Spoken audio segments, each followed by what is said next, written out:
আজকে বাইরে বের হয়েছিলাম গ্রোসারি করতে।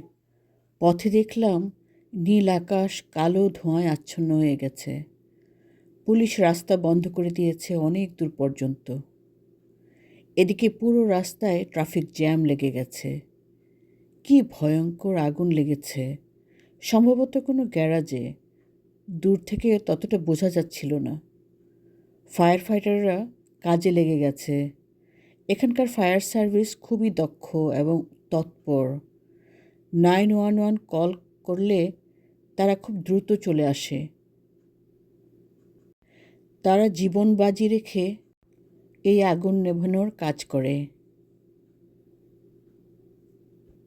প্রথমেই তারা সকল মানুষজনকে নিরাপদে সরিয়ে নিয়ে যায়। প্রয়োজনে তারা সিপিআর করেন, মানসিক আঘাতে সহায়তাও করেন। এখানে ফায়ার অ্যালার্ম অবশ্যই লাগাতে হয়।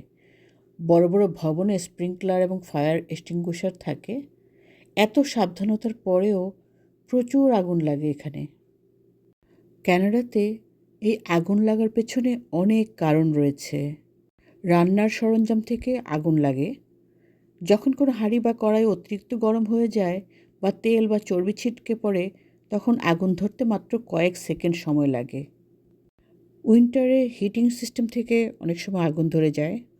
অসতর্কভাবে ধূমপান করেও অনেক সময় আগুন লেগে যায়। বৈদ্যুতিক সরঞ্জাম থেকেও অনেক সময় আগুন লাগে এখানে।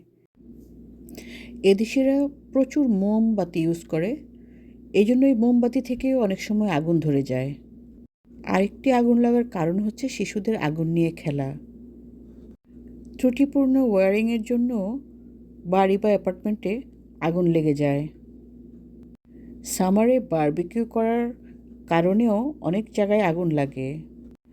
অনেক সময় ফ্লেমেবল লিকুইডস বা দাহ্য তরল পদার্থের কারণেও বাসায় আগুন লেগে যায়। ক্রিসমাস ট্রি এবং সাজসজ্জা থেকেও আগুন ধরে যায়।